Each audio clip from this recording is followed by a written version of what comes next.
The whole Liam Kumar Day effect. Not really happening. Nigel couldn't make it. Yeah. I rang up Mendenhall, he said he could make it. Don't dig this hole.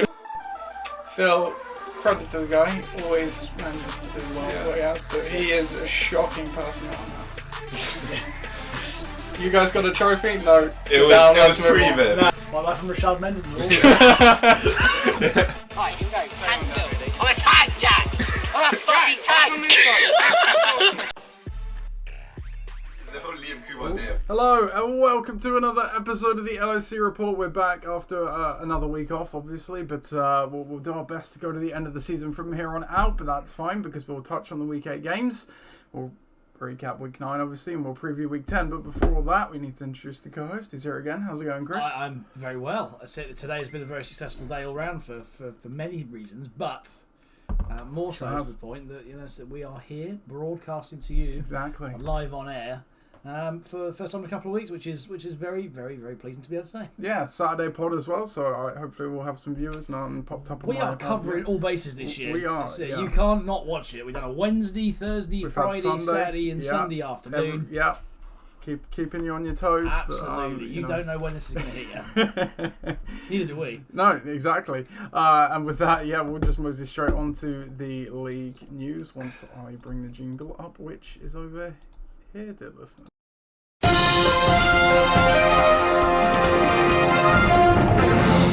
Do you mean to say that you've got the jingles on here and not on your phone anymore? I've been using some of the jingles on the PC for it's the game build-up jingles that I do on my phone. Because that's good. That's nice loud. I must admit, I did happen just to, for some reason, listen to the one we had 2 weeks ago. Yeah. And so this is such a random thing, but so you do notice the difference between that and the.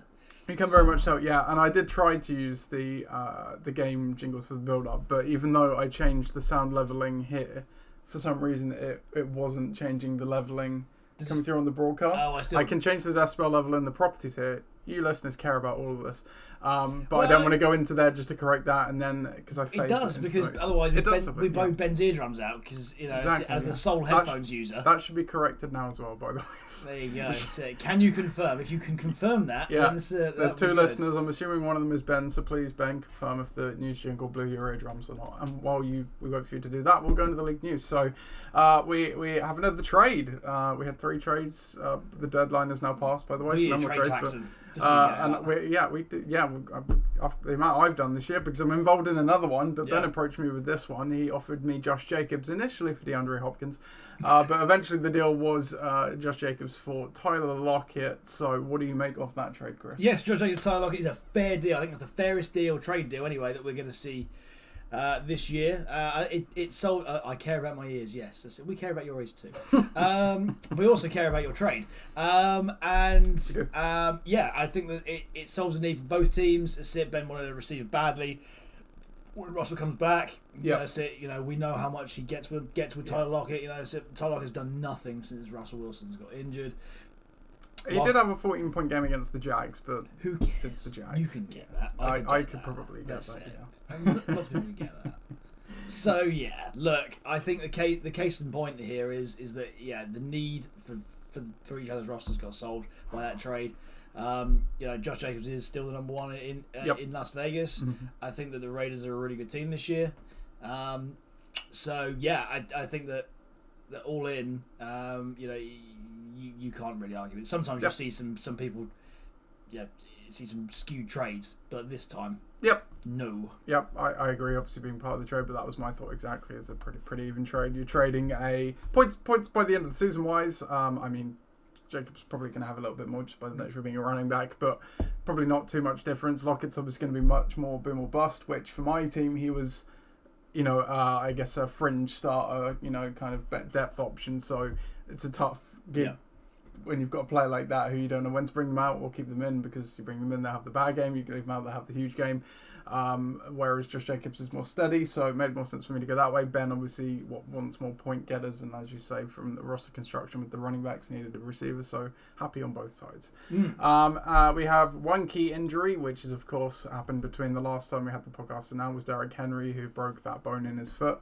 almost a few weeks. I didn't put any wave moves on here because really there has been some money spent the last few weeks, but not anything seismic. But I would, in that same breath, mention that you've picked up both Adrian Peterson and Jeremy McNichols. I have for a combined $30. That's the $30 well spent. Yeah, exactly. Save my money up for those guys. Yep, and it makes perfect sense. So yep. yeah, I mean, it sucks. Derrick Henry's gone down. Yeah, it does. It really does. It really is, because he was on for something special, truly special, and that's we're not going to see that this year anyway. No. But look, well, we might if when the Titans get to the playoffs. Absolutely. Just not enough the rest of our fans. It's indeed, but it's an exciting season for the Titans. I think if they can just get through it, get to the playoffs, and then we'll see 2 or 3 weeks, at least 2 weeks into the playoffs. Fingers crossed. If he can come back, which would be a great time. Yeah, definitely. So that is it for the league news portion this week. So we will firstly just touch back on week 8 because we obviously did not do a show last week, so we did not recap the week 8. Technically, we haven't left a week uncovered because we've previewed every week or just about recapped every week. So even though we're few in between, we've covered it. So going back to week 8, we had the divisional showdown between Gridiron Gang and Bucking the Trend.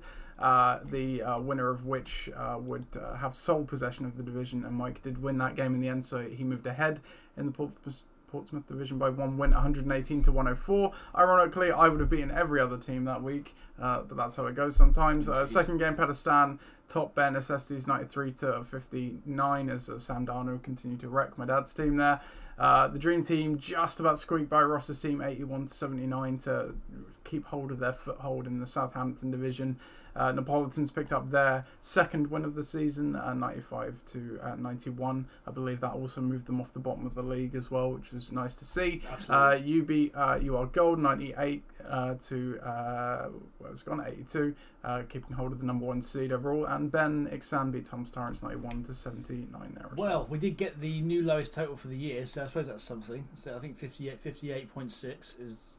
It's certainly among the lowest, at that point. But we do actually have a new one set. Indeed. in the week which we're about to recap. Now, of course, we did not do a podcast last week.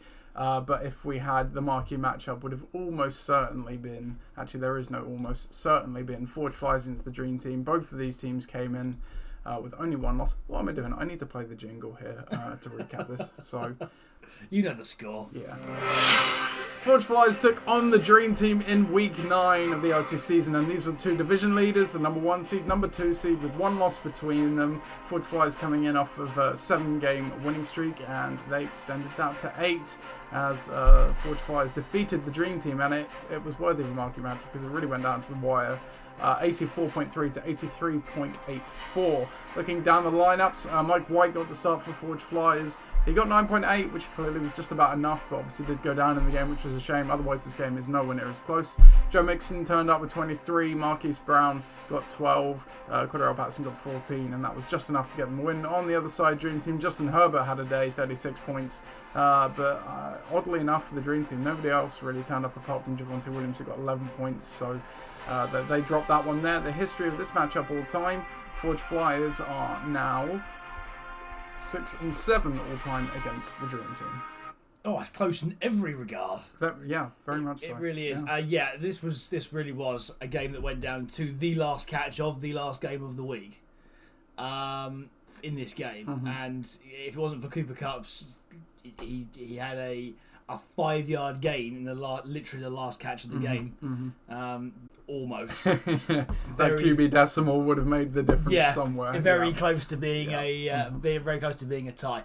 What can you say? It's the route to victory was gained in very different ways for both teams. Joe Mixon has absolutely bailed me out of the shit. On my side, yes, I played Mike White. I do not regret it. No. Had he have continued playing in the game, he would have been well into the 20 points. There is no doubt about that. I mean, Josh Johnson came up down near 30 himself. Exactly that. And he played 3 of the 4 quarters. So yeah. So this is what's made it that close. However, for the rest of the supporting cast, I yelled Crowder. And Patterson and Marquise Brown have sort of helped me out. They did a solid amount. Everyone's done a solid amount. Like you say, your QB gets 10 more points. You've got a perfectly respectable 94 wins. Exactly that. Yeah. And that's where it's at. If I'd have played literally anybody else, this game is home and hosed by the end of Sunday night. Yeah. From his point of view, I don't really know how he would view this because Justin Herbert has made a viable score. Mm-hmm. But aside from that, it's very disappointing to see the kind of names that he's got on the start who hasn't really done anything. You look at that game, that Green Bay game. You'd expect Tyreek and Darrell Williams to go for more than 11 points combined in the game. Yeah, they had no Jair Alexander that game. I don't think they had Eric. Is it Stokes or Stokely, that other corner who was injured? They are banged up, and also they were going to be on offense a lot. Jordan Love wasn't going to keep them on the field for that long, and it didn't happen that way. So it was just a gritty, low score, horrible game. And Jamar Chase had his worst game of the season in just the wrong time. So. Yeah, for Viv, it's desperately unlucky because that really was there for the taking for him, and to lose it by that margin is quite galling. Mm-hmm. From my point of view, it's an absolute get out of jail free card. I mean, I'm not gonna lie, I did not expect to win this game. I said to Nathan the Thursday, just said, look, if the Jets do badly tonight, at least I'm put myself out of my misery by Sunday. And it just so happened that again. And it's a shame because we were saying, it's going to be one of those streams that if it works out, it's the stream of the season. You look so good coming off it, and that's exactly how it would have gone if not for injury.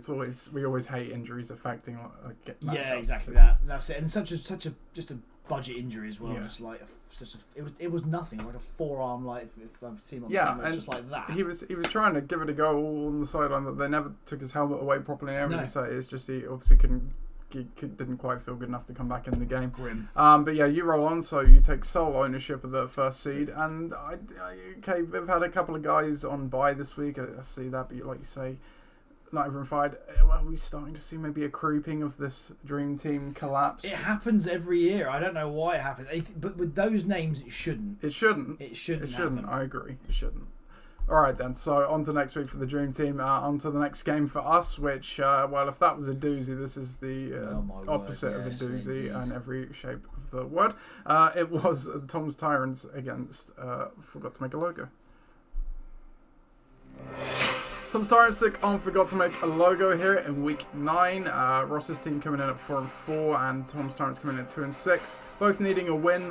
Tom's Tyrants certainly more so than Ross's team, but as has sadly been the case this season, Tom's Tyrants did not get it. They lose their 5th on the trot in a gritty low score. It's not really a win, but 58-54 to Ross's team. Also, petition. Ross should become the Washington football team of the NFL and just rename his team Ross's team. Yes, agreed. Better than Forgot to Make a Logo. Just putting out there. Agreed, yeah.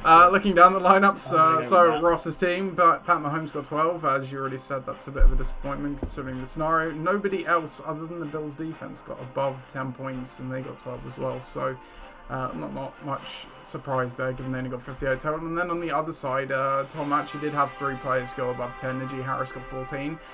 Keenan Allen got 10, and the Panthers did got 11. But when your kicker gets nothing, your quarterback gets 5, and then not much else between the other skill positions. That conspires to a nasty loss there. So 2-7 for Tom's Tyrants. Ross goes forward to 5-4 in the history of this matchup all time. Ross's team is now 6-5 all time against Tom's Tyrants. Yeah, Ross just didn't lose this week. I'm not going to. I say we don't call it a win when people score less than 60, and then they still somehow get the W. Yeah. That's it. And I'm going to call it the W because it's not that word. Mm-hmm. But it counts. They all count somehow. Nasty's the word. I mean, you hate to see things like this. This is the absolute epitome of a gypsy win. This is the gypsiest of all the gypsies. Yeah, and we, you know what, there was. I mean, leagues wide, it was a very low scoring week, really, outside of 3 teams. And somehow this is, it is pretty much the worst of the worst. This is dreadful, and I think that Tom must be absolutely kicking himself because he could have literally played any other QB, and any other QB scores more than 6 points that Tyrod Taylor did, and he wins the week. Yeah, and it shouldn't be the case. It shouldn't be the case that you play a team that, like, with what Ross has got on the other side, where you've got Patrick Mahomes, bloody Devontae Adams, Henderson, Kyle Pitts, Waller, all these big boy names, and they all go for less than 60 points. That is grim. Yeah, grim, and the days of Mahomes being a points machine are over. Yeah, I mean, it's bizarre because even when the Chiefs were playing badly, his points were actually holding up quite nicely to a point. But as you say now, and it's not opening for me, let's see if we can open it here. The last few goes of the bites of the apple, as you can see, 3 games straight now under 20 points, which at least earlier when they were having some troubles, he was still getting some points. So, yeah, it's very strange what's going on there. It really is. I mean, it's just awful. It's just awful luck. Yeah. You know, because this is the kind of week that you've got to put away. If you've got a guy who's scoring 58 points against you, you know, you've got to put Tom. I mean, look at his bench. I mean, absolutely. Bipocalypse, and obviously Kyler Murray was the injury, which certainly made the difference. Ben also comments, imagine if Tom had played Ollie B, that would be the textbook definition of gypsy win if that had happened, but it didn't. Yeah. And you make the point, Tyrod Taylor against Miami, coming off that hamstring injury, first game back. I know at the start of the season you look good, but surely there is a safer option here. Matt Ryan against New Orleans probably not going to do it just because New Orleans still look pretty good. Obviously, I think this was the first game without Ridley, possibly. Maybe Teddy Bridgewater against the Dallas hasn't looked great, but the Dallas defense was, giving up points. It's basically, there's probably something that you could do, even if it's Jimmy Garoppolo. This is exactly the quandary that I had when I was trying to stream my QB. Is that all these, again, this is a thing that both of us now we talk about quite a lot. Yeah. And fantasy analysts online, and then we say analysts in quotation marks, will all say in stream Tyrod Taylor. And the smart money would be to not stream a guy like that because because not only one, does Tyrod Taylor is an absolute nailed on backup and only a backup playing for probably the worst, if not the second worst team in football. Yep, certainly in terms of offense. Yeah. Away to Miami, the writing was just kind of on the worst. Why I didn't go for it. Anyway, that was my reasoning. Now I see that Tom obviously had his reasoning. They're playing Miami. They haven't been great recently, but then again, that's it. But for as bad as Miami have been on defense, Houston have been bad on offense. Absolutely, and this is Tyrod's first game back from that hamstring injury. Yes, I know. Again, he did okay before that, but there's just safer options. Like it's always a risky move to do that when a guy's coming back of the level of a player that Tyrod Taylor is. If you know that you're, especially that particular week where you expect to lose against those names, by the way. Yeah. So look, you could analyse that to the cows come home, but at the end of the day, that's it. The only thing that won there was Ross. Fantasy football did not win. No, certainly. Next game then, which was more entertaining, thank goodness. We had Neapolitans against Pakistan. League cellar dweller Neapolitans. Cellar dwellers no more though, as they were coming in off of another win.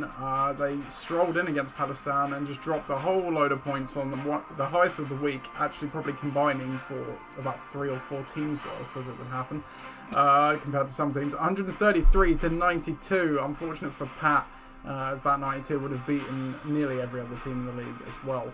Looking down the lineup, Lamar Jackson had a scintillating day, 37 points there. Devontae Booker, obviously filling in for the injured Saquon, still both for the Giants and Neapolitans, got solid 12. Jonathan Taylor's fully established and got rolling now. He got 32 nights there on that Thursday night game. Devontae Smith, 18 points, and the Patriots defense against Carolina and Sam Darnold, because Bill knows the Sam Darnold like the back of his hand. So that was a good result there. And then on the other side, unfortunate day for Pat. Played Jordan Love, which again another bold play at 14 points. Wasn't the best, obviously didn't make the difference. Christian McCaffrey, he returned for Pat, got 11 points. Justin Jefferson, 14. Tim Patrick, 15. And the Dolphins defense against Houston, 21 points. So decent day for Pat, ultimately ends up in a loss. The Neapolitans moved to 3-6, 1-2 on the trot. Meanwhile, Pakistan falls to 4-5. History over time of this matchup, there is none. But Neapolitans takes the first one. And this does have ramifications amongst the rest of the league as well. And great for Dave, by the way. I mean, I have to admit, earlier in the season, I had my doubts that this team would ever come back, and they have. They've been resuscitated. They are very much alive. They are very much alive and well. We look at this week. Getting healthy again. Kittle came back. Didn't play him last week. Barkley should be back soon, I think. We have seen people make a playoff run from this far back before, with a bit of momentum. It's taken a few players, but with any team that has Lamar and Jonathan Taylor on the same team, you have a chance. Yep. You're right. Devontae Smith's been good recently. Kittle's been good recently. Booker's been a great addition. In the absence of Saquon, so it's a very solid team as it stands. that follow on from the pod we did a couple of weeks ago, where we talked about kicker and defense a lot. You know, you can't really argue too much with a 31-point kicker and defense combined score. 132 points in a week, which got absolutely ruined. That's it. Is fantastic. So yeah, I think there, you know, you look there with 132 points scored this week, where our playoff system is now. That gives Dave a big shot in the arm for the highest scoring loser this year. As for Pat, as I said, the slide continues. It's up and down. It's wild from a team that was initially went off like the racehorse from the traps. It's kind of been a little bit spotty recently. Yes, he couldn't have done a lot else to win this game. Yes, he's very unlucky that he came against the best scoring team in this current week. Bearing in mind that everybody else was on a low point. I think again we talk about points machines from years gone by. Christian McCaffrey is not that guy anymore. Christian McCaffrey will play you 6 games a year and he will score you a reasonable amount of points, but he is a liability at this point. And unfortunately, when your team is entirely based around those points, it's a problem. I mean, you can't knock his receiving core there really. No, yeah, I mean, solid points elsewhere. But exactly that. Yeah. But again, Brady's going to come back next week. Yeah. The Bucks that he's got on the bench are going to come back next week, and he'll be better. Yeah. Montgomery's back as well. He held him on the reserve for an extra week there, so he's getting healthier at the right time. And you talk about the best of the losers, you know, for the playoff spot. Pat does currently hold on to that 5th highest point non-seeded spot. Largely because Brady has kept the boat afloat, as you say, even though they've not been necessarily getting all the wins.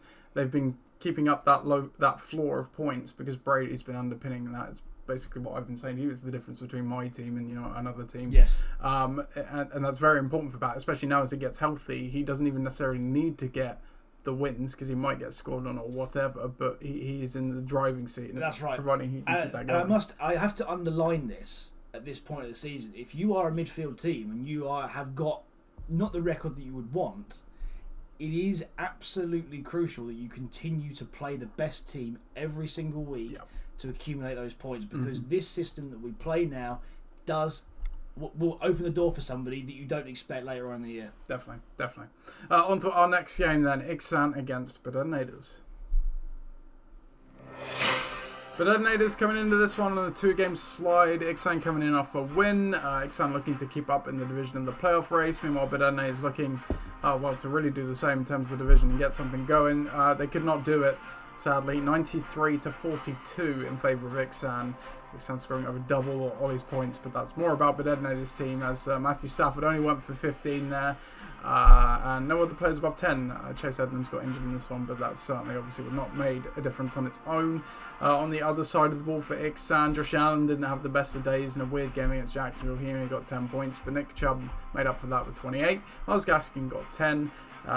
Justin Tucker got 10, and the Cardinals got 13, which was just what they needed, more than they needed in fact, but a respectable score still of 93 points to get them that win. They would move to 5-4. Ollie moves to 3-6 in the history of this matchup all the time. Ixan are now 8-7, so they take the lead in the series against Bedernaders. Still very close. Very close. And Ben's going to live and die by Josh Allen and Nick Chubb in the last part of the season. You know, I know James Conner's gone for like big points on his bench, and he's going to remain there. But if you consider that he comes in potentially, with the Edmonds injury, he almost certainly exactly will. That's it. Which gives you a very nice QB running back. He's obviously added Lockett.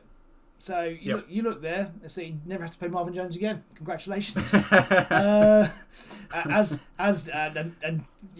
talking about this week alone, Chubb has boosted the numbers here. Otherwise, he'd be back in with everybody else. But and with a good kicker and D score once more, he's given Ben a good solid foundation. Again, he's second in the division. He is the genuine wild card at the moment. And will continue to improve. I think you've got to watch this team as they go, because he's going to make him particularly difficult to beat in the running, and that's great. So that's what you want to see at this point. is guys hitting the ground, Yeah. hitting the ground running. Mm-hmm. Unfortunately for Ollie, the steam has run out. That is the lowest score we've seen for a number of years. And yeah, there's not a lot to get excited about at this point. Again, when you're riding Stafford and Jones, your number one receiver's out. He's added Beckham, but we'll see how that goes. If it doesn't matter if he brings Prescott or Stafford, I think at this point they're the same guy. The rest of the skill positions, though, I have to say, do leave a little bit to be desired. Yeah, it's Ollie will be the first to say that not the best, certainly not one of the best teams he's had in his years in the LOC. But as you say, points still there to be had for possibly for the 5th place spot. But yeah, Ollie needs to get them and quickly in order to have a hope at that. On to our next game then. It was Gridiron Gang against You Are Gold. Gridiron Gang took on You Are Gold here. Both teams coming in off of losses. You Are Gold coming in off of 3, in fact. But they would extend that to 4 in a close one against Gridiron Gang. 70 to 68 points. It came down to the Monday night game. Gridiron Gang did have a 12-point lead. The chart is not showing. It was defense off, in fact. The Steelers against the Bears. And the Bears made it interesting, actually. But just about went the way of Gridiron Gang. Derek Carr disappointed again with 12 points. Or I say again in terms of quarterbacks for Gridiron Gang. Ezekiel Elliott got 10 points. Robert Woods got 10 points. And Matt Gay got 12. On the other side of the ball, Daniel Jones only got 10 points as well, and we actually had a quarterback off as well as the defense off in this game. Neither quarterback did particularly well. Dalvin Cook got 12, and the Bears, as I said, got 16, so fairly low score, not much to add there really. History of this matchup all time though, Gridiron Gang now moves to 5-2 all time against Your Gold. Yeah, I think in this one, it's obviously your team just did just about enough. Obviously, you're in the same trailer park as Tom is. As that game, as Tom and Ross are, But look, you have to consider the small things here. I think if you are Gold, and you're playing a guy like CeeDee Lamb against Denver over a guy like Christian Kirk, who's the number one receiver, with Hopkins out. Yep.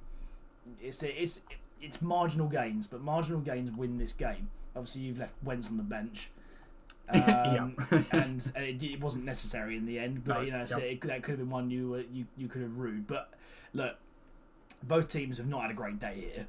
Both the skill positions have been, not ideal. The Bears D has finally come good for You Are Gold in the week that he's lost, which is again pretty ironic. But yeah, there's no sign of life on that side. We talked about Dalvin Cook, or we talked about Dalvin Cook earlier in the week, that he's got some issues coming his way. And without that, it just looks, it's pretty toothless already. But becomes even more toothless now, if you consider that he's not going to play, or perhaps might miss some time. We saw earlier on in the season that this team had its opportunity to be reasonably explosive, with Thielen and Williams scoring touchdowns and Cook rolling. That's not been the case recently. He's obviously dropped Baker Mayfield at last, but I think that you put himself in a very difficult position again with Daniel Jones, because you don't know what you're going to get from him. And again, you can't go to the QB market because there's not really a QB market. And you mentioned about the sticking with the Bears. You also had Justin Fields on the bench, which again, I don't criticize for benching, but again, it's just holding these mediocre quarterbacks, and then they're not trusted them. So if you're just going to do something, it's easy to say after the event, but it's not the QBs that let him down. It's these skill positions. As for yours, I mean, you'd be disappointed by that. Bearing in mind you're still in the hunt. Yeah, I had a couple of buys, and obviously Hopkins on an injury there. So again, a better QB scoring, it doesn't look quite as ugly. Exactly that, and that's it. So you pump it up by 8 points, and you get into 80, and it's perhaps not so bad. And again, touchdowns are a problem on both sides. Yeah, for sure. So our next game and last game of week 9 then is Bucking the Trend against Bare Necessities. Bucking the Trend took on Bare Necessities in this one coming in. Bucking the Trend's probably one of the hotter teams in the LOC of late, as they had a 4-game win streak coming into this one. Meanwhile, Bare Necessities coming in off a loss, and they doubled their money, and now they have 2. Meanwhile, Bucking the Trend extend the win streak to 5. with a 79-64 point victory. Looking down the lineup, Ryan Tannehill got 16 points there. Michael Pittman, who's been a revelation for them, got 12 points. Alvin Kamara, he got 16 points. The Browns D got 19 points, and Greg Zuerlein got nothing. Was he on the COVID list before this game? I can't remember. If he was, that's ridiculous. Yeah, but probably more. Actually, I don't think he was. Maybe just stats were that bad. Probably. And on the other side of the ball for bare necessities, Melvin Gordon got 16, Travis Kelce got 13, and the Rams D got 12. No other scorers above 10 points there, but the highlight is clearly, or the low light, I should say, Sam Darnold continuing to struggle for bare necessities and the Panthers. He only got 2 points in this one as well. Again, not ideal. So bare necessities fall to 4 and 5. Back in the trend, stays ahead in the division, holding the lead there by win 6 and 3. And their history of this matchup all time, bucking the trend. Where are you? You were there. You are now 2 and 2 all time against bare necessities. So tied up the series. I do think sometimes that the first thing about a problem is you have to recognise as a problem before you solve it. And Dave simply hasn't recognised as a problem for 3 weeks. Yeah. And it came to bite him in the arse. And the difference is that this is the difference in the game. Is if he doesn't play Darnold, he probably wins the game. Darnold has not posted more than 18 points since week 4. Yeah. Say no more. And, I think Carolina ran out of patience with him long ago. And now Dave has to too. I think it's a good time to get rid. He's obviously on IR now and it has to happen. But that's what's been lagging this team down. Mm-hmm. If you consider that there's if there's 20 points of a QB score here, he's winning the game by the finest of margins, granted, but it's still a win. Some of the skill positions are not exactly as he intended. So that Mike Davis pickup, I think he's stung everybody this year by quite how unproductive he's been. Mm-hmm. The Claypool trade hasn't quite worked out for him. This particular week, Diggs hasn't gone for a touchdown. And they haven't looked quite I think Buffalo looked out of sorts for the last couple of weeks. So it's not ideal. And you consider on the bench as well is that there's is there a lot that can save him there? Well, you got the Evans, Fournette, Swift, and Russell Wilson all out. Tough bye week, but exactly that. But still, against the what is there, it must be quite tough to take, bearing in mind that he's given himself a reasonable platform to win just without that QB. Mike, on the other hand, still riding the average quarterback train. Tannehill and Tua, we'll see how we go week in, week out. Seems to be doing okay recently. He's picked the right one. Mm-hmm. Picked the right one just about there to get him across. But again, skill positions, we keep coming back to this. Aside from the guys that you expect, the proper number one guys, there really isn't a lot to write home about there. So Amari went for big numbers the week previous, didn't go for big numbers in this one. If you one. told me Michael Pittman would be the best skill player on Buckingham's exactly season coming into this season, I was like, so Mike's got 9-14, then would be my response. Yeah. That's nothing to take away from Michael Pittman because he's actually having a really great season. He is, no one just saw it coming. Yeah. But as you say, obviously Kamara's injured now as well, and there's quite inconsistent skill players around. That is your problem, and the one thing that we can say there, the D score has absolutely propped up that team. Yep. So, and fair play. Sometimes that's how the cookie crumbles. Funnily enough, special team score same as Ben necessities, but that's more about Zuerlein 0 than anything else. Exactly that. Yep. Yeah. So that is all the Week 9 games. So we will go to the milestones, standings, and stats now once the page loads. There we go. So in the Southampton division, despite losing their first game for a while, Dream Team still hold on by a 2-game margin here at 7-2. Ross's team in second there at 5-4, so not too far behind. Pakistan and Ben is rounding out the bottom there at 4-5. Portsmouth division, bucking the trend, still on top 6-3. Their win keeps them ahead. Gridiron Gang hot on their heels though, with a win also at 5-4. Meanwhile, Neapolitans come off the basement of the division after coming off the basement of the league. They're at 3-6, tied with the Detonators, but ahead on points, who are also 3-6. And then finally, the Winchester division, league leading number 1 seed Forge Flyers. They're at 8-1, 3 games ahead of Ixan at 5-4, and they are also 3 games ahead of the other 2 teams here, Tom's Tyrants and UR Gold at 2-7. If we go to the playoff view, you've seen the title of the episode as Does the Fork Exist Anymore? It probably does, but certainly not for the next couple of weeks, as we have the top 3 division teams in Forge Flyers, Dream Team and Backing the Trend. We have the 4th wildcard spot, which is currently Ben's. And then we have the 5th wildcard spot, which is based on points alone. And that is Pat's team at the moment with 882. So there are a few teams not too far behind me, even perhaps the New Are Gold, who is quite a distance behind. The other ones are only about 100 or so behind. So 5 weeks to go, still ground that can be made up. Looking at the breakdown, Forge Flyers remain at the top here, not surprising there, 76-23. Pakistan there coming in at second, despite them having a 4-5 record there, 64-35. So they have been getting scored on, but they do have the best points, as we've seen, for that 5th spot. Dream Team as well, as you'd expect, 63-36 there. And then you kind of get to the middle ground of the league and the usual suspects elsewhere. Going to the coach score, Ben notes my coach score, leaving a 35 points. James Conner on the bench will do that, but you want to know Chase Edmonds would get injured. Pakistan has had 3 straight weeks of 0. That may have been injury driven and bye week driven, but it's pretty good though. Pretty good still, all the same. Ross's team also at the top of this category. You can see no one massively low on the points so far. You're there in third, Chris. Those are kind of the best 3, and then you kind of have the middle ground there, and then you get to the bottom with Ben leaving 162 points to league worst. You are God not far behind at 158. Those teams could perhaps be optimizing a bit better. You put it all together, the power rankings, or the true rankings as they're called on here, pretty much as you would expect. Looking at the milestone standing and stats then, between the last time we saw you and now, Coach Burdett notched his 90th career loss. There you go. Congrats, Ollie. Ben got his 90th regular season win. You can see that there. Coach Nathwani got his 80th regular season win. He's now at 81, in fact. And then Mike got his 20th regular season win. So well done to all of you. There are no more milestone standings or stats. We will dip into debate corner because we haven't done one for a few weeks, obviously. I just need to find John. Where is he? There he is.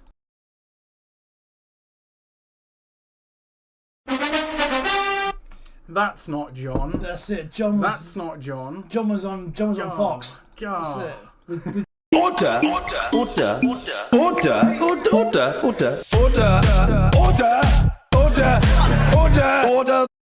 Different. That's it. And rather than calling the game this week, Joe Buck's going to take a seat.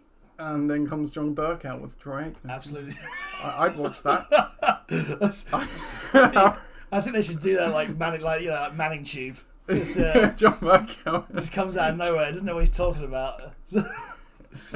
Well, it's no different to any other politician in this country. So, debate corner.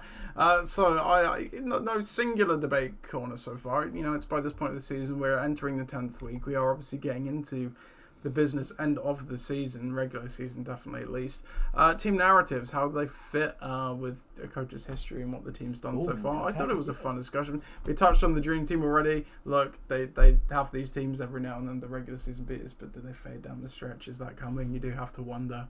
Yeah, well, this is it, and especially with the chasing pack, then they will be chasing hard. So those 3 teams should not be ruled out of that division at all. Yeah, that's it. Ross's team's still got some good players. Pat's team, as we saw, he is the true number 2 on the power rankings. Yet he has that. Yeah, just been unlucky, and you can never rule your dad's team out ever. Definitely, Ross's team is quintessential a Ross season. I think still the laissez-faire style has regressed back to the norm.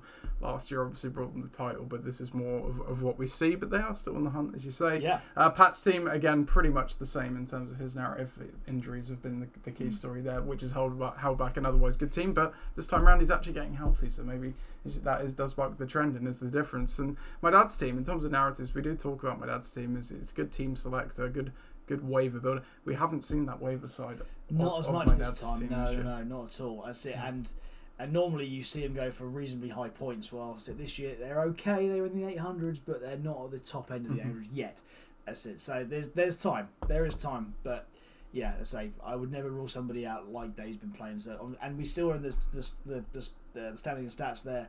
Yeah, he's still on 98 wins. Yeah, he can still get there. He's still the number 1 wins maker in this league. So never going to rule that guy out. No, definitely. Moving to Mike, though. Mike's having his best season, I think, of his LOC career so far. 6-3. It didn't start particularly well, but it's obviously come good. Gridiron Gang having among the better seasons so far as well. I mean, there have been some terrible seasons in my team's history, but on the right path. Well, as we know, the quarterback's been the issue there. There are no narratives for Napolitans. No. But it's, I mean, I kind of bigged him up coming into the season, which I'm sure he thanked me for, given how it started. It's a big redemption story for the Napolitans, I think, because, you look at that points against, and they've been absolutely scored on. No other team has over 900 points. Dave Henderson has nearly 1,000. Yeah, to put it into perspective here, is that the three teams in the top of that division, Buck and the Trend, Gridiron Gang, Napolitans, have all scored about the same amount. Buck and the Trend's on 838, Gridiron Gang on 834, and because of last week's bumper score, Napolitans on 838 as well. Yeah. We're just with a less score. I'm going to put a bold thing on Debate Corner now. I think the Napolitans, with their team, how it is right now, and the fact that they're rolling, could well get into that. The fifth spot, certainly. Yeah, 3 games behind in the division. That maybe is a little too much to overcome with 5 games to go. But the fifth spot, you're definitely right. Certainly, only 50 points behind. In fact, less than 50 points. I wouldn't want to play that team because that team is dangerous. And right now, that's it. They are rolling. The danger is there, and I'd like to see the point differential in the last 2 or 3 weeks where he's gone from being bottom bargain basement out of nowhere. We're going. Surely not. The coach rankings. The breakdown ranking is probably the best we're going to get. So if we take this back to the week 1 view here, if it will go, there we go. So 0-11, 4-7, 3-8, 4-7, 7-4, 1-10 through the first 6 weeks of the season, and then from weeks 7 to 9 there, it's flipped to 6-5, 8-3, 11-0. So yeah, you're 100% right on that. So different team. I'd love to see it. And that's been without Barkley as well. Exactly that, and it opens the door. This is why we have this rule. This is why I'm so pleased that it passed because it gives a guy like that with a team like that some hope. Definitely. And then Benedet's his draft strategy is typically a boom or bust one. More often than not, he does pick the boom side, or at least medals out. This year it has very much busted. So a bit of out of character here for Benedet's. There have been 1 or 2 sprinkled in his long career. But yeah, sadly it's one of those years. For you, another powerhouse. It's probably the 3rd time around you've had a powerhouse team. Yep. The only team over 1,000 points scoring, and only 1 of 2 who are over even 900 points. So, having a very good season for you as per norm. Ben, he's in the Hall of Fame now as he got inducted. I think it was last year, wasn't it, for the 7th straight, or this year, maybe even for the 7th straight seasons with a winning record. That obviously broke last year, but he's in a very good spot to return to the norm, but on the same breath, as where he's never really come a lot above 500. No. It's probably going to end up in a similar place. It's funny how these things happen. Totally. Tom Starrance, again, kind of a bit like Ollie's team. He is more a typical boom or bust team when it comes to the season. This year it has been a bust side of it. And then you are Gold as well. He's had an interesting career so far. I don't know if I've got it on. Let me pop it open on the coach accolades, because started in the LOC probably quite similarly to Mike, where I was getting quite fortunate with the points against. That was kind of propping things up a bit, was doing okay, but whereas Mike has now kind of taken a step forward. I think Ollie Gardner, did he have a good year last year? I can't remember, but he has fallen off the map quite a bit this season. If I could actually find what I'm looking for, here we go, it is in the accolades sheet. All of this is available on the Facebook group, by the way, if you care to go and dig through it, because there's a lot in there, and I do update the stuff each week. So season stats active is the one we want. You are Gold. There they are. They're shown as cash for Gold. So yeah, this is the 9-5 record last year. I'm pretty sure they made the playoffs with that. Yep. So by far and away the worst year they've had. The next closest is 5-9, which they could well replicate. 3 wins, that would be to the end of the season, just to match that. But yeah, oddly bad season for him. But indeed, that's it. And you look, the points forward is an issue, but he's also had the easiest rub of it. If this team was better, they would certainly have a better win record. 100%, and that's the problem. I think once QB's been an issue, and those points that the QB could have scored throughout the year, it could be pushing him into that midfield. It's the difference, yeah. I've been saying it's the difference between my team has certainly been the difference between his team and my team, I think, up to this point as well. Yeah. So that is debate corner this week. Less debating, but more just overarching discussion and debate. So it doesn't have to be a shout about it. No, exactly. Power rankings will probably drop on Sunday. They're a Sunday edition now, but that's absolutely fine. I happily read them whenever they come out. Absolutely. We won't check back on last week's ones here, just keep an eye out for the new ones. We will, however, go to the Week 10 previews now. And we have Gridiron Gang versus Forge Flies, which is the podcast bowl. We have the Dave Bowl, Napolitans against Bare Necessities. We have the Dream Team against Bucking the Trend. That's two division leaders going off against each other. Ixan against Ross's team. Those two are the wild card hopefuls, or contesting, the winner of that may move into the wild card spot, the fourth wild card spot that is. Padistan against UR Gold, and then Tom's Terrence against Bedetonators, which is the rematch, of course, of Corona Bowl 9, I think it was. Well, yes. Ollie won that one with the Philip Lindsay comeback. Oh, yeah. So we've got quite a few good contenders here for marquee matchup. Lots of good weeks, good games on this week's slate. Where are we going, Chris? They are. It's exactly that. They really are. History is good amongst certain things, but I actually want to pick one that. So I don't think anyway that they've been the marquee matchup this year so far, either of them. So I'm going to go with Napolitans and Bare Necessities this week. Okay. The Dave Bowl. The Dave Bowl. Featuring in the marquee matchup for this week. Here we go.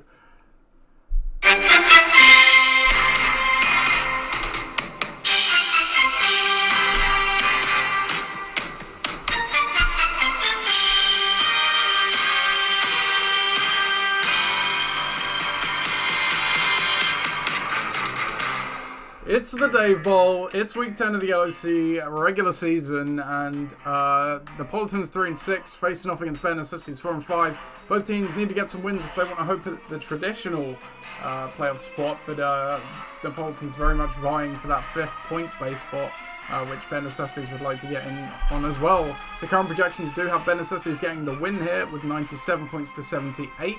If we start on the Napolitan side, the reason that projection is a fair bit lower is because Lamar Jackson only got 17 points on Thursday Night Football, but does hold a 17-point lead to nothing because of that.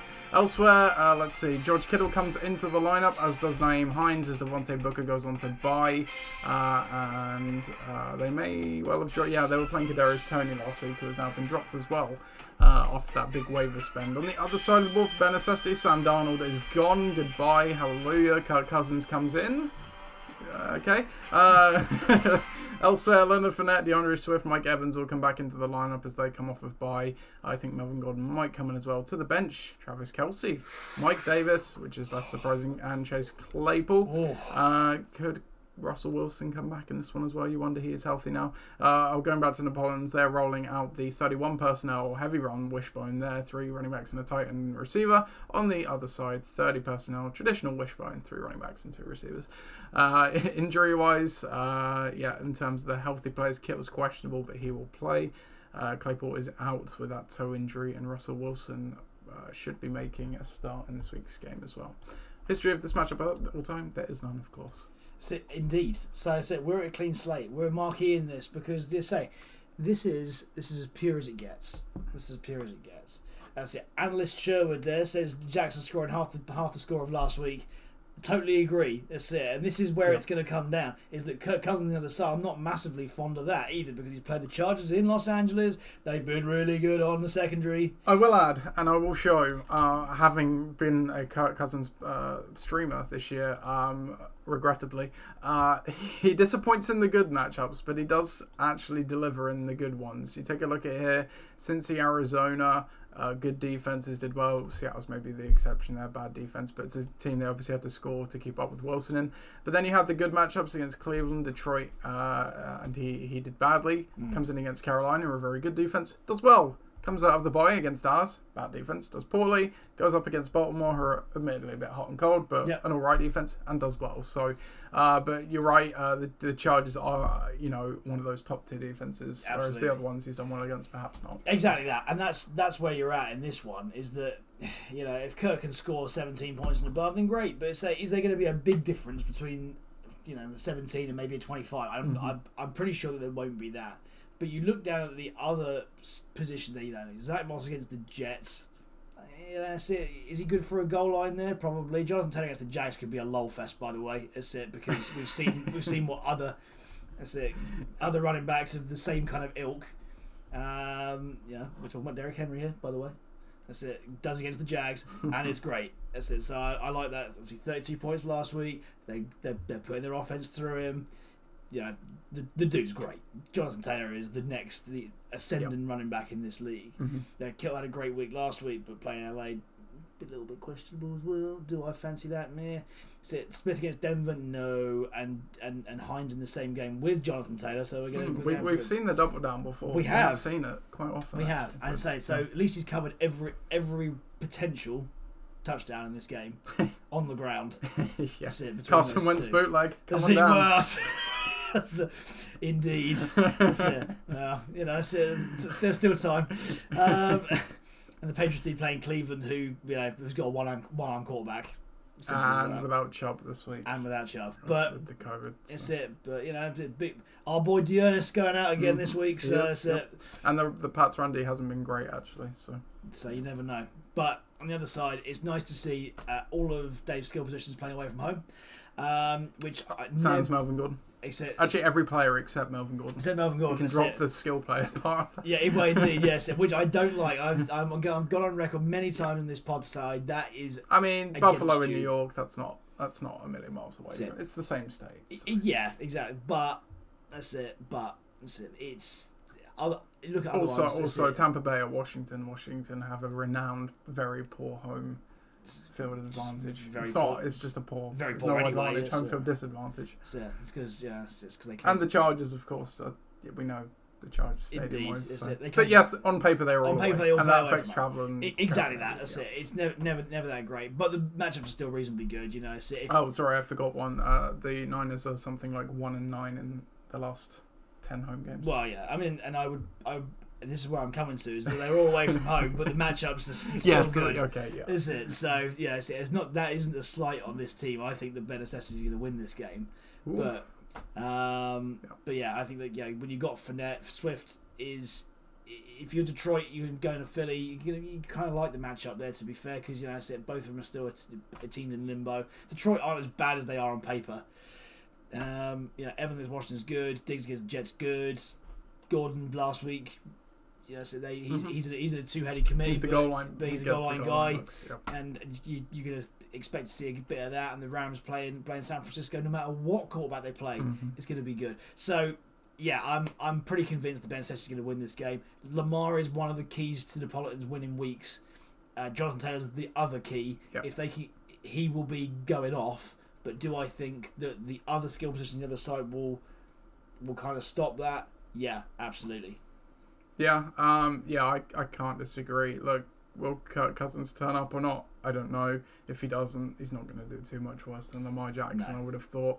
As you say, it then comes down to the skill players, and when you match up, as you say, Jonathan Taylor is the only nailed-on skill position you trust there for Napolitans. George Kittle maybe enters the discussion as well, but then on the other side, you've got Swift, as you say, who's been solid for Detroit, even though it's bad offense away to Pittsburgh. But Mike Evans as well, he should be real good because Brown's out, Gronk's out, Chris Godwin might not play either, so terrible secondary. You figure they're going to lean on him. Diggs hasn't had a great season so far. He's not been unspectacular, but he's not been spectacular. And then Gordon, as you say, another middling option. But I think middling's probably all better necessities need this week, as you say, to take this one. So will he have the balls to play Russell Wilson?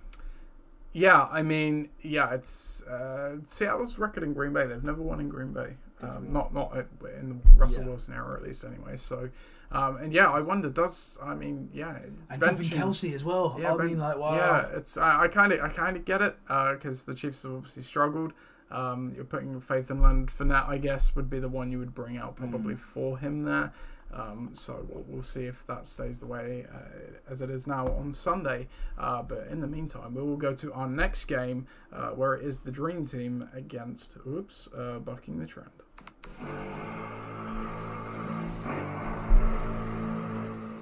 Two division leaders, the Dream Team, face off against Bucking the Trend to see who will step ahead in the division and who may lose a step. Bucking the Trend's coming off a 5-game win streak, meanwhile the Dream Team coming off their first loss in a while. The projections in this one, for some reason, were not showing, but there they are, 91 to 84 points in favour of the Dream Team. Looking down the lineups for the Dream Team, this roster gets Terry McLaurin back from bye. Otherwise, I think they are currently unchanged. So they are going with the 30 personnel, the wishbone, 3 running backs, 2 receivers. On the other side of the ball, for bucking the trend, Dennis Johnson comes in, obviously in the wake of Nick Chubb being on the COVID list and not getting ready for the game. Elsewhere, I think this roster, they also get DK Metcalf back as he was on a bye last week. Obviously, Alvin Kamara goes to the bench there with his injury, and Jalen Waddle goes to the bench also. Bucking the trend, are rolling out the 10 personnel. They're going spread offense. 1 running back, 4 receivers here. Injury-wise, Julio Jones popped up on, I think it was the Thursday injury report with a hamstring. He left early, so want to keep an eye on that. Is it truly questionable? Corey Davis, questionable. I would imagine comes back with that hip injury. He's missed quite a few weeks now. Could come back. James Robinson, game time decision with his heel injury. I think he probably makes a return here as well. Kamara already ruled out. Tagovailoa was obviously questionable and did play, but on the bench. And then a couple of reserve spot players there. History of this matchup all time. Bucking the trend are 2-1 against the Dream Team. Well, already good team selection by Mike again. We talked about the old average QB train. That's it. Tannehill gets the start again. And in this game, Tannehill's going to have to throw some ball. Because the Saints are a pass funnel defense as well. So yeah. Yep. So, I mean, Ryan got 32 last week, as we saw. Yeah, exactly that. That's it. So bearing in mind that Tannehill's got the weapons around him now, one of them being Julio, as you see down there a little bit, I think that probably helps the projection more than the site tells. Yeah. Dearness Johnson's the number 1 there right this week. We saw what he did last time. Yes, he's playing New England much tougher opposition, but that's it. I think that the way that they set up always helps you running back. Mm-hmm. Always helps running back. And say their offensive line is the best in football. Bar none. Yeah. We have to then go with Pittman against the Jags. Lovely. Cooper against Atlanta's lovely. Metcalf with Russell Wilson in Green Bay. I don't think Alexander, maybe Eric Stokes is there. I don't know. But again, it doesn't matter at the moment because Metcalf's been brilliant, even with Gino. Yeah. So I think that fashions well. Plus on the bench there, McManus playing at home. So always good for a 50-yarder. And, and the Browns against New England, well, you never know what kind of Mac Jones is going to turn up. Especially this week with their running backs will be in Yeah, indeed, yep. So, then we get to Viv on the other side. Now he has to bounce back from last week because, so that really was a truly horrendous game for him. And his skill positions. Justin Herbert played very, very well, but they can't do it the same this week against the Vikings. The Vikings have been sneaky all right. That's it. Same with Eckler. That's it. Sneaky all right against him too. But I said I would trust them. Here's where you don't begin not to trust. Mm. Do you trust Darrell Williams anymore? Well, and I think sorry to cut in. Yeah, and Robinson will play if over Darrell. Oh, well, I was going to say Clyde Edwards-Helaire may well play as well, so yes, I think that would force even worse. Yeah. That's it. And if Robinson doesn't play as well, you're looking at Corey Davis, and then Tony Pollard is the only one left. Then who else? You probably you might, but it's definitely a downgrade. That the money that he spent on Darrell Williams hasn't really paid off. Not as much, and he got more play than because your comment, which I loved after he spent all that money, was he's just bought a shiny new car to leave in the garage. Yeah. But he's actually had some play of him. But you're right, it's actually not borne fruit. It would have been better if he stayed in the garage. Exactly that. That's it. It's not as if he's not improved that team since he's been in. It's been a decent placeholder. Tyreek, again, with Mahomes' problems, that offense problems generally. But look, he's playing prime time Sunday night in Las Vegas. It seems like a Tyreek Hill kind of game. That's it. It's flash. It's bold. It's going to happen. And then McLaurin against Tampa with all of the problems at QB that they've had. Whether I think that it's still Heineke this week, or I don't know if Fitz is not back yet. And, so I don't fancy that. Even worse, Stevens Bunting is back for the Bucs finally as well. So they're getting a bit healthier in the secondary. There you go. And Johnny Wentz, who played very well last week, again isn't going to get the entire work. He did 111 yards last week, as we saw earlier. Yep. Normally I would say that the defense and kicker score it's gonna be all right. But actually, the Colts got beat down last week by the Jets. Just so happened that they outscored them. Yeah. They might get a reasonable amount of sacks from Trevor Lawrence this week because as we know, the Jags' offensive line is yeah, it's weird. Where it's terrible, but yeah, and Trevor Lawrence, he started the season by obviously turning it over quite a bit, but he was still moving the ball and getting some points up for the Jags. He's kind of got a hold on the turnover side of things, but on the point side of things, they've also regressed. Yeah. So maybe being less aggressive and less bold might have cut down the turnovers, but it's led to a bit less points as well. Do I think it's going to be a high scoring affair in that one? Probably not. But do I think the Colts will benefit from that? Absolutely. So on the shakedown, it's a tough. This is arguably a preview of a playoff matchup as well. Definitely, quite possibly. Definitely. I like Mike's receivers more than I do Viv's receivers. Mm-hmm. That is not in question. Do I like Justin Herbert more than Tannehill? Right on, I do. Yeah. Right on, I do. In either one of the matches, they're both going to have to throw. Herbert's a stud, though. We mustn't forget that. Yeah. And for all the stud that he is, Eckler will benefit. It's going to be really close, but I think Viv is going to nick it just about. I think that Mike's going to put up a really good score this week, because all those receivers are in either good matchups or games which could turn into being a high scoring affair. Yep. But I just can't look past that. And if the one thing I will caveat is that if Darrell Williams doesn't play and Robinson doesn't play, then I'll give it to Mike. Okay, there you go. I think I'm going to lean the Dream Team here. There are a couple things at play. Dream Team, we talk about, is this the beginning of the late season collapse again? I'm going to go with them on the basis that I think Herbert, Eckler and Hill turns up this week. They're going to have the big days, and that's just going to be enough. The rest of the guys are going to tide them over to get what they need. Because bucking the trend, while they've been impressive on this 5-game run streak, something we've not seen from Mike, but something he's done a very good job of, like you say, picking the right quarterbacks. Michael Pittman's been a revelation, so good job for drafting him, and then the other guys have been solid. As you say, Metcalf gets Russell Wilson back. But as you also said earlier, you look at that lineup, it's not a world-beating lineup. It's a solid lineup. It's not going to strike fear into you. Viv's potentially is definitely one that could strike fear into you. For sure. They've only, it's easy to get carried away coming off of a loss in a close game on a week where everyone scored low. This team has been very good. They've only lost 2 games all season long, one before that. So, I think I'm going to go with the Dream Team here as well. On to our next game then. It is Ixan against Ross's team.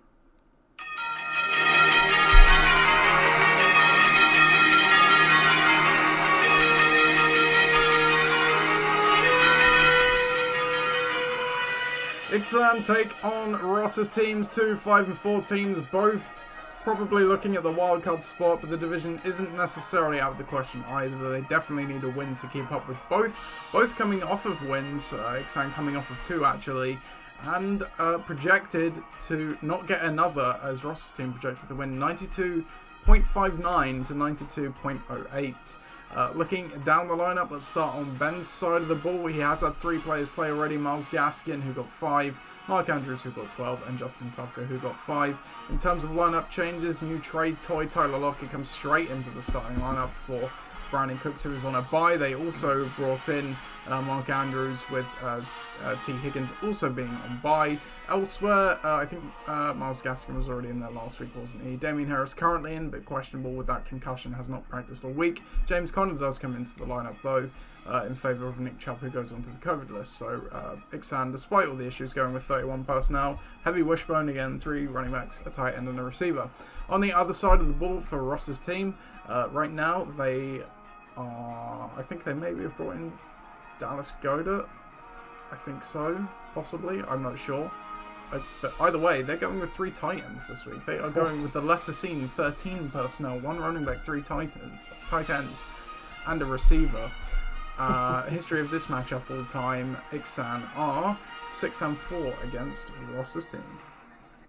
Well, Ben's got the benefit of having a few players played already. 21 points over 3 players. It's not too bad. there's still a big question mark over Damien Harris. Are you in a better position to be able to know what's I the score would be with him? surprised if he plays. Him and Ramondre Stevenson have not practiced all week. So, bear in mind that's the case then. That's it. Oh, my boy Marvin might come back out. I think it could be Pat Fry. But Big Pat, Big Pat against against Detroit. Bear in mind, Big Pat over the last few weeks has been excellent. By the way, and this could be the most tight ends we've ever seen in an LOC game. Oh, for sure. That's it. It's got to happen. Well, a combined 5 tight ends. That's it. 4 might be the record. That's quite high. I will back this. I talked about Ben Sim earlier on that that he was going places with his team, and now Connor's come in and he's the genuine RB1. Especially if Kyle doesn't play this week, there's gonna be a lot running through him. Yeah, Tyler Lockett with Russell Wilson's a different player, and Josh Allen's playing the Jets. Say no more.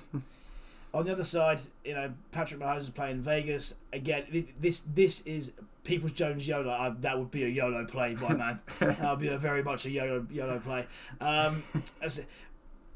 Patrick Mahomes is playing Vegas in Vegas. Again, we're talking about prime time. Same thing with Hill applies to Mahomes. This has got to be the get right game in front of America, in the location to do it. And if you're going to do it in one location right now, it's there. The Raiders are really good at the moment.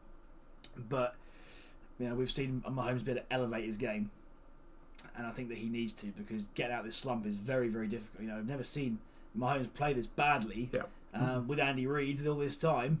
Say Adams will benefit from Rodgers coming back because he will. Henderson playing San Francisco. There's now an awful lot of mouths to feed there, but he still is the number 1 running back there. Albeit Sony Michel is. He's the goal line back now. Sonny Michel. I saw a report this week actually that part of McVay's recruitment of Odell Beckham Jr. said he plans to use more 4 receiver-based sets, which would obviously mean 4 receivers. Probably you're not going to have a tight end on there, so Henderson's still on the field, but still not ideal, because if you're going 4 wide, you're probably passing the ball. I was going to say, I think so. I think you're going to be funneling that down there. I said, then the 3 tight ends. Well, let's go there because. Look, all of them, fair enough. If you're going to start 3, those are probably in the conversation of the 3. Definitely, particularly Pitts and Waller, which I think against 2 porous defenses. I say we're talking about Dallas being a good defense.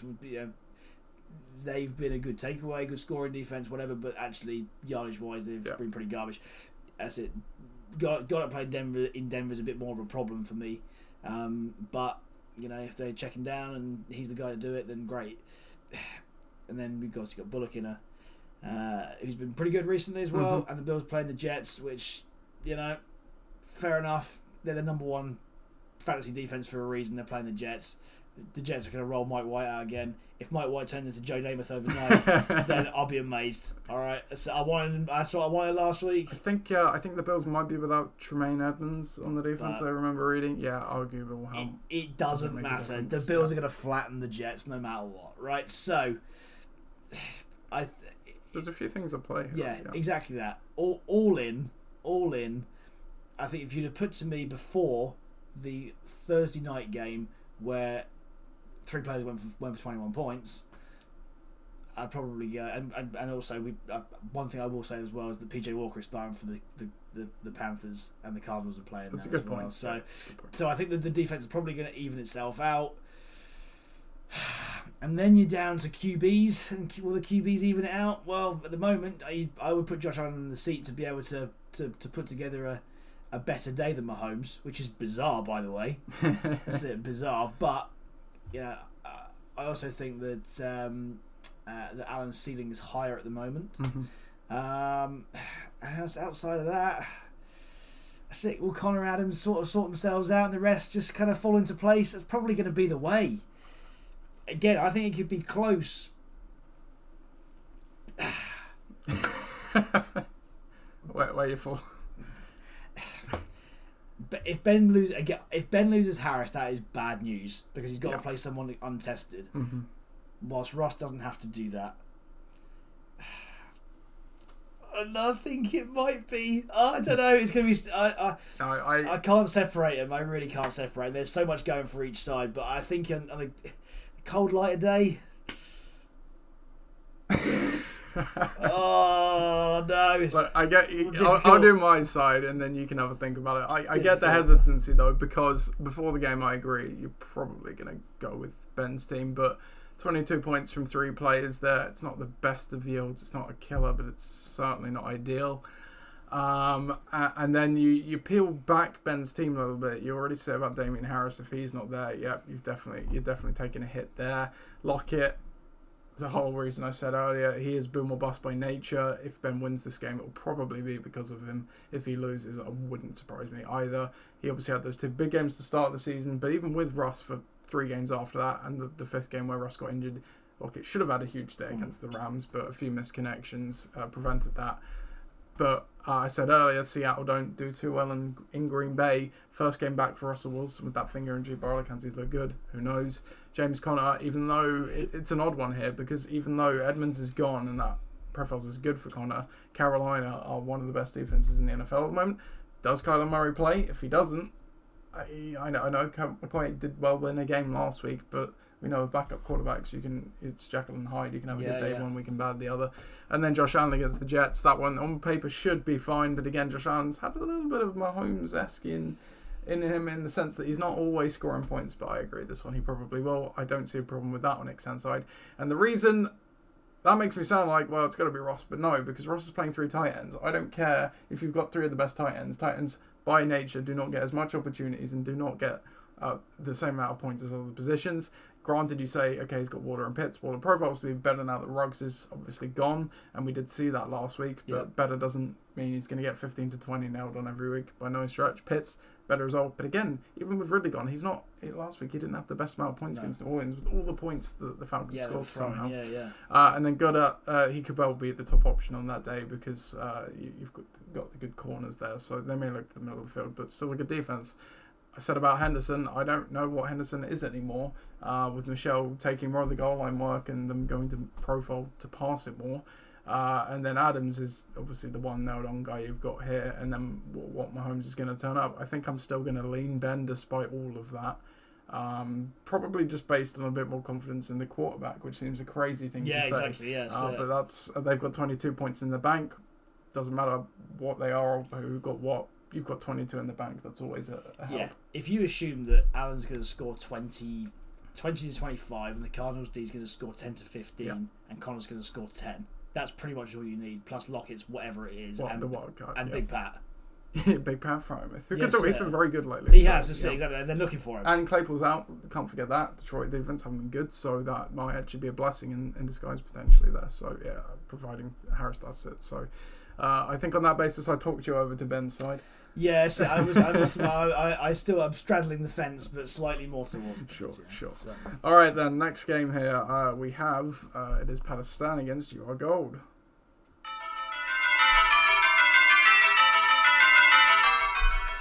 Pakistan taking on You Are Gold. Both teams coming off losses. Pakistan only 1, mind You Are Gold 4 of them.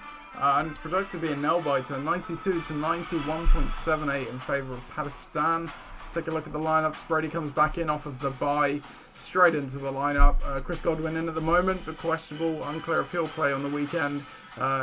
Kenyon Drake comes into the lineup as well. And the Ravens defense already got 6 points. Not great, but 6 points is what it is.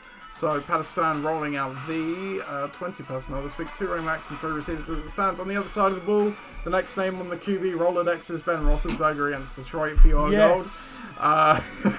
Someone had to start him once this season. Yeah.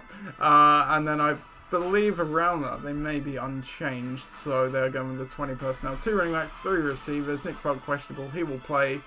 Murray was obviously inactive Thursday. Tim Patrick questionable, should play.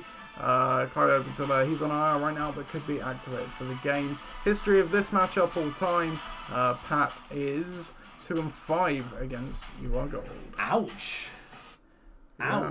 That's it. That is a significant come down. Right, so Pat really does have to start getting some wins together in a row to be able to keep going. Look, the Ravens D is giving him 6. 6 is just a bit like meh. It's a bit like porridge, isn't it? It's just a bit like, bland porridge, yes. Need there. You need to get some honey in that. Or yes, some, 100%. Some chia seeds or something. For sure, that's it. And, I think that does cover the form. of Tom Brady against the Washington football team. Especially if Godwin plays, so that's the juice that he's needed in the last couple of weeks, or certainly last week. McCaffrey's got to come good eventually, and you think that he's going to see a lot of the ball this week because, the QBs. The last time they played any meaningful game was in the AAF. And the Cardinals have been a soft defense against the run this season, and that was even before losing J.J. Watt. So. And that profiles badly on DJ Moore as well. Justin Jefferson with his... I think that Justin Jefferson's a great player. Again, we talked about the secondary earlier on for the Chargers. If there's one guy to do it, it's going to be going that way. But also... on the other side, you got Thielen there too, and if it's not going there, you know where it's going. So one of them is going to benefit from that. Yep.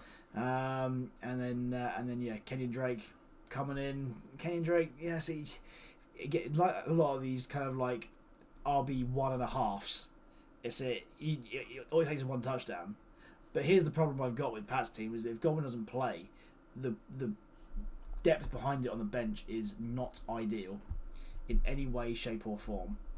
I know Tim Patrick's been really good for him this year. Surprisingly so. But now the third option, arguably, exactly 3.5 with Noah Fant. Exactly. Yep. So that's you wouldn't bring him in confidently. Neither would you bring Van Jefferson in anymore. Yeah, OBJ probably. That McVay hasn't said that he'll definitely play this week, but you got to think he'll probably get on there for at least a few snaps. Exactly that. Whilst you look on the other side, and Ollie's lineup, we've talked about it a lot this year. That some weeks are really good, other weeks absolutely suck, mainly because of the quarterback. Big Ben in this week. Mm-hmm. Playing Detroit, love the matchup. And playing at home, you'd expect him to do all right. Say, Cook with the with the secondary there should be the guy to be able to propel them forward. That's points. Carter against Buffalo might not have an option. I know Mike White likes to throw the ball, and they've thrown it a lot, but also they like to throw it short, and mainly to him. Do you bring in Christian Kirk into a run for him there? That's it. Maybe. Would you drop him for either one of Thielen, Lamb, or Williams in those matchups? Probably not. No. If you're going to bring one of them in, I meant instead of Carter. Oh, I see. Yes, exactly that. Yeah, I think if, especially if Hopkins doesn't play, then you probably bring him in for Carter. I would certainly consider doing that. And then that's it. The one thing that he has to do this week as well is detach himself from the Bears D, and he has done that by playing the Packers. Curious selection. I get it's Ross's first game back. Yeah. And again, I've said that Seattle traditionally do struggle in Green Bay, but I don't know. Not that much. I still think that Ross will want to start scoring again, and also, he's had 5 weeks out where he hasn't been banged up. Yes, he's had a bad hand. But aside from that, physically he's going to be okay. So I agree. It's a curious one, but with the Ravens scoring 6, at least you know what you've got to try and beat. I like it from You Are Gold, I have to say. But the allure of Brady and McCaffrey on the other side, I can't shake that. Yeah, I was saying to you earlier this week with Your Gold side that on paper you look at the skill position wise starting line, that's actually not a bad. I think that there are probably a handful of teams in the LOC at the moment that would climb over each other to get that starting lineup. Yep. Not necessarily the best of matchups this week across the board, but some of them pretty. I mean, Buffalo's not the best one, and then maybe Thielen against the Chargers not great. The others are fine. But yeah, it's exactly what you just hit on there. You've got Brady against Washington. Brady has been lights out all year long. I don't think Godwin will play. He's a game time decision. I don't think he'd play, but like you say, I would trust that supporting cast between them to cobble enough together to probably get them a reasonable score. You Are Gold. We've seen it in the point total so far. I don't want to overemphasize previous You Are Gold because I think where the starting lineup is now is a bit different to where it's been. Yeah. Cook's been in and out of the lineup with injury. Things happen. Thielen is up and down. They didn't have an established Michael Carter for much of the season, but they do now. So it's a different team. I could see them winning this one absolutely, but I agree with you. I think just based on the star value and the matchups there, Carolina figured to lean very heavily on McCaffrey to do anything in this one. So yeah, I think Patterson have enough to take this one. On to our next game then. It is that rematch of the Corona Bowl, the famous one. Tom's Tyrants against Bud Detonators.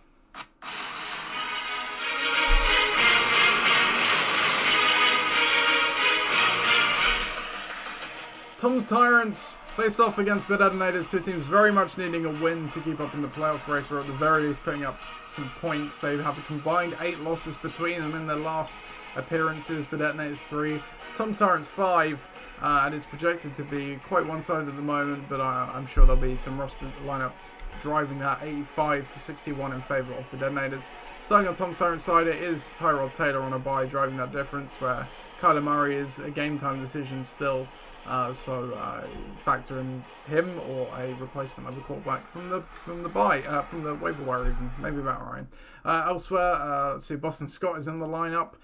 Colton Sutton's in the lineup. I don't know who came in and out from last week. Apologies, Tom. But they may not even be changed from last week actually, because you've still got Antonio Gibson there on the bench as well. So yeah, Tom currently rolling out the 20 personnel this week, 2 running backs, 3 receivers. On the other side for Ollie, it's Matt Stafford's turn.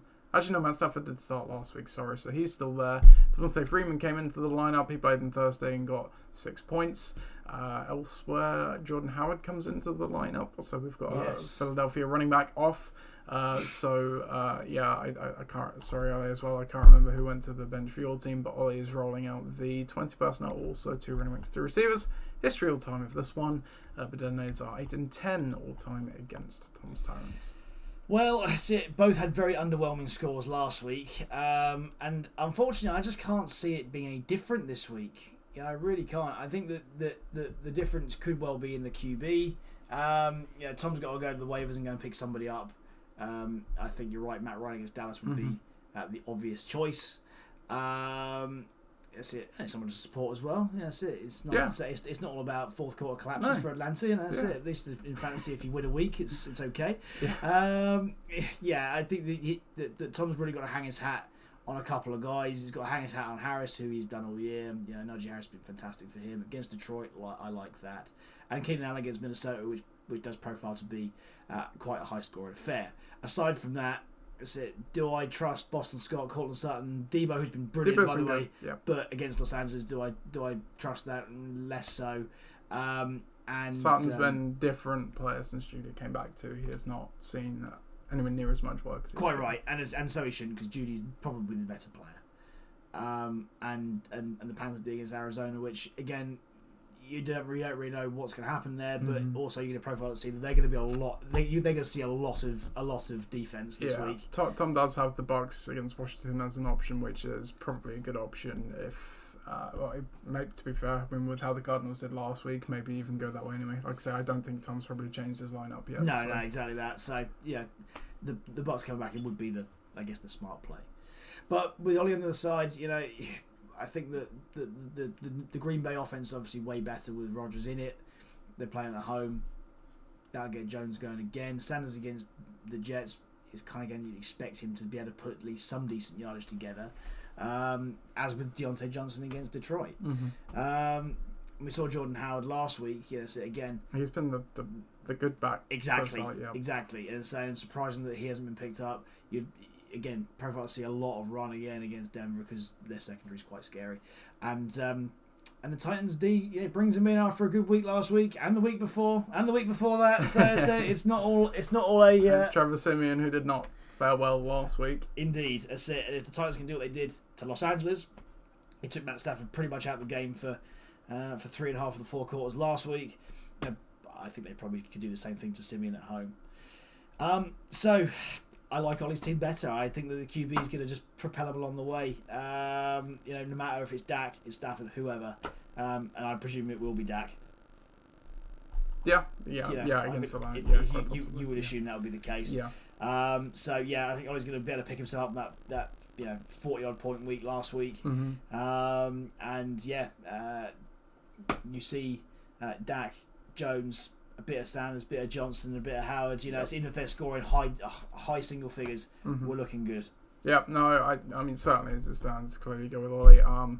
if we profile the Tom, let's imagine. I mean, I didn't do the injury rundown here, so Gallup could be activated for the game.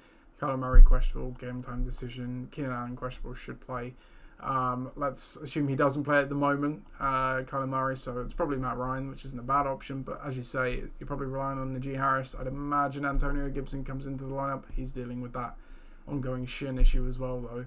And then Samuel and Allen. It's not the worst starting lineup, but not the one you'd have the most confidence in, and the Bucs against Washington could be good as well.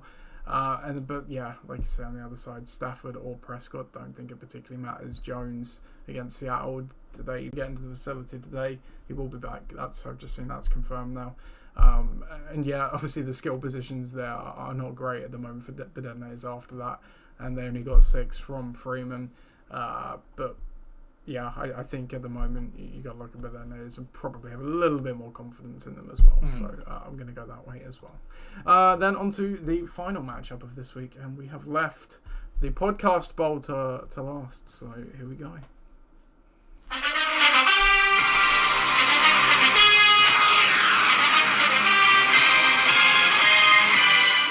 Gridiron Gang face off against Forge Flyers here, the podcast bowl. Forge Flyers white hot, 8-1, 8-game win streak. Meanwhile, Gridiron Gang 5-4, coming off a win themselves, looking to keep up in the division. Projected to be close, 89.76 to 88.31.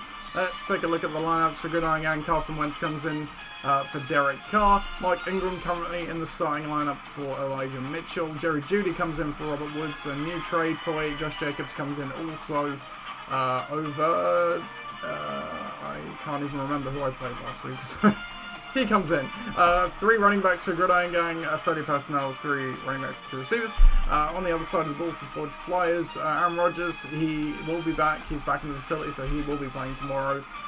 What else? Adrian Peterson comes into the lineup. Cole Beasley comes into the lineup in favour of Joe Mixon, who was on a bye.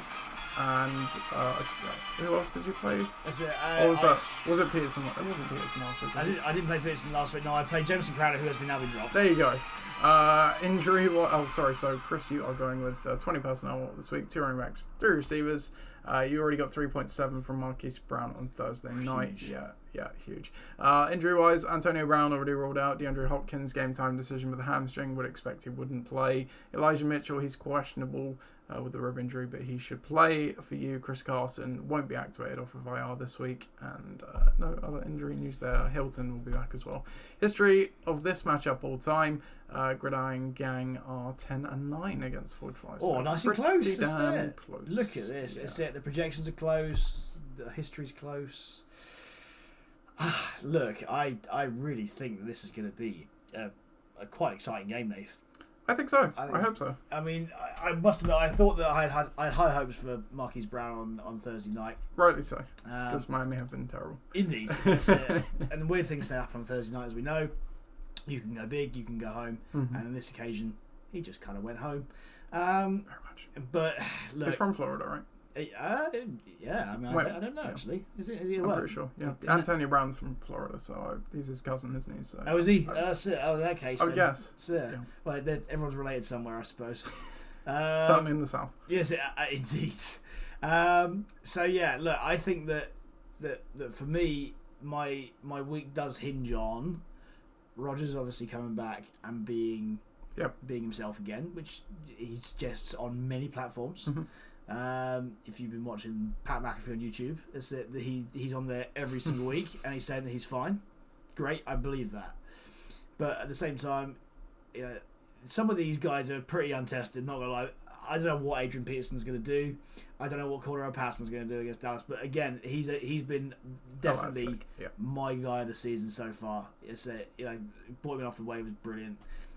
Cooper Kupp against San Francisco, love it. So he's been, he's on for a historical year for him. I don't expect the OBJ pickup to really make too much of a difference to what he does. I think it's probably going to make more of a difference to what Woods and Jefferson have done, and Higbee particularly. They obviously still want to get the ball to him. Bringing in Beasley for the matchup alone against the Jets. Yep. I could bring in T.Y. Hilton against the Jags as well. Bearing in mind you're playing Wentz. Or Green against Carolina. I'm going against Carolina if Hopkins sits. So those are both options. And the Cowboys against Atlanta, well, hopefully that'll be a bit of a pick fest. Yeah, you think you could. I mean, Matt Ryan's looked better, but yeah, he's at this stage of his career, turnover and statuesque. So exactly that. Can't get away. But let's talk about your team, because your team really is the one that needs the win here. Definitely. That's it. Yeah, and they're hard to get off of Ford Flyers, let's be honest. This season at least. It does seem that way this year, is it? Not going to lie. Wentz gets a great matchup this week. Ingram gets a great volume this week, as is Elliott in also a great matchup. AJ Brown, we talked earlier on about the Titans having to throw. They're going to throw. Secondary wise, it could be difficult, but it's him and Julio up there. Yep. Jerry Jeudy against at home against the Eagles. I love Jerry Jeudy. I think we are the Jerry Jeudy fan club here. Oh yeah, absolutely. That's it. And again, that gives him a big, not a big target to aim for, but it gives Teddy something different to aim for, as opposed to these big. Teddy loves the slot receiver that just gets up. What does Teddy like? Throwing to open receivers. Exactly. He ain't going to throw anyone open. What does Jeudy do? Well, run routes. That's it. Get open. Yeah. And Josh Jacobs against Kansas City. That's it. Again in that big game, still the number one back. Don't roll him out. That's it. Yeah, the Raiders have been rolling. They've had a lot of adversity recently. Will they play up to that adversity this week? Yeah, I think they probably will at home. That's it. I think they have to. And I think Derek Carr's one of those guys who, that's it. Great locker room guy. Yeah. Clearly gets everyone around. So I think they're going to keep the wheels on the wagon. I mean, last week it's a cross country trip to the East Coast. Difficult for this West Coast. Vegas isn't quite West Coast, but it's more or less West Coast. After everything that had happened, it was always going to be a tough game, like you say. Yeah. It's it. This is that get right and time. The Chiefs actually are now only a game behind in that division. Obviously, the Raiders shot out. Chargers kind of kept up. They're both 5-4, the Raiders and the Chargers, and the Chiefs are right behind them. So that is a must-win game for both sides. Definitely. Yeah. So that's why I think it's going to be intense, isn't it? So, you again profile points, and the Steelers play in Detroit. Well, yeah, you're good for 10 there, aren't you? Really? You would hope. You would hope. At least that's it. At least good for 10. So I think your team's got a great chance. Marquise Brown scoring 3 points is not great for me. That's one of my big hitters that I expect points from out the way. There's a couple of speculative plays for me. Yours is pretty settled. You've been rolling recently. Yeah, last week wasn't great, but if you'd have played Wednesday, it would have been really good. I fully expect you to compete and possibly win this game. I think that's a good way of putting it, because your team is clearly where it is for a reason. You managed to continue that even without Rodgers last week. You get Rodgers back now. Yes, okay, Derrick Henry isn't there anymore. He's been a large part of that. It's not a great matchup for Peterson, clearly, but, with the Titans should be able to move the ball through the air. Do they then run it in on the goal line? That's what they like to do. That's so exactly quite possibly. Patterson's been electric. Cup's been very good. And like you say, Beasley's a bit of a wild card. So, but it's really about those core guys. Can they, generate enough points to overcome what I've built as a classic gridiron game team? It's a solid, not spectacular team. It's not got any real, heavy hitter top Derrick Henry type. It's a group of solid players that most of them will turn up week in, week out, and that's what I rely on. Where I've been let down is the quarterback score. Will that happen again? You'd like to think not. I streamed Teddy Bridgewater against the Jags in week 2. That was my best decision of the season at quarterback so far. So I'm going back to the well with Wentz, obviously, at home as well. Why not? Wentz has been really good this year as well. Yeah, I will be the one to break this just because I seem to be cursed with quarterback this year. But he has had 20 points in every single game since week 3. And even if you exclude week 3 and round up week 2, every game he has played, he has had more than 20 points, which is all I'm asking for, which is ridiculous to say. I've got some decisions lineup-wise as well. I've been saying it to you. I've currently got Ingram and Jeudy into the lineup. I do still have Elijah Mitchell that I could possibly work in somewhere. I've obviously got Robert Woods, but as you say, depending on OBJ, don't know what's going to happen there. Probably won't play Hopkins, even if he does play. Not the best of matchups, and coming off that hammy, you never know. I think based on the low score from Brown, obviously he's one of the guys that you've been relying on as well to get where you are and to have the great start that you have had. I'm going to slightly edge to my team as well, Yep. but by God, you do have some players that can definitely make up on their own for that low score and then some. So, yeah, it's going to be an entertaining game to watch and a fun one to recap. Definitely, next week definitely. as Looking well. forward to it. Yeah, so, yeah, and speaking of that, actually, so tomorrow, yeah, we are playtesting the American Football Board game Go Me and Tom made at 4. I've invited some of you, but please do come along if you want to watch that. Play that with us. Then you are obviously welcome to stay or come over if you don't want to do that and watch the NFL games after that. I've got some frozen pizzas in the freezer and stuff, so we'll get some food on and everything. Other than that, yeah, that brings us to the episode of the show. At the end of the show, like I said, we will hopefully be week in, week out from now until the end of the season. Certainly as we get into the stretch, that's what we want, as it is getting to the exciting part of the season. Sure Definitely getting into the business end. Nothing else to say, but thank you for joining, Chris. You're very welcome. It's very great. It's great to be back. Yeah, indeed. Yeah, great to talk to you, listeners. Good luck in your matchup this week. Have a great rest of your weekend, but no good luck unless if you're playing me, of course. Sorry about that, Chris. Goodbye.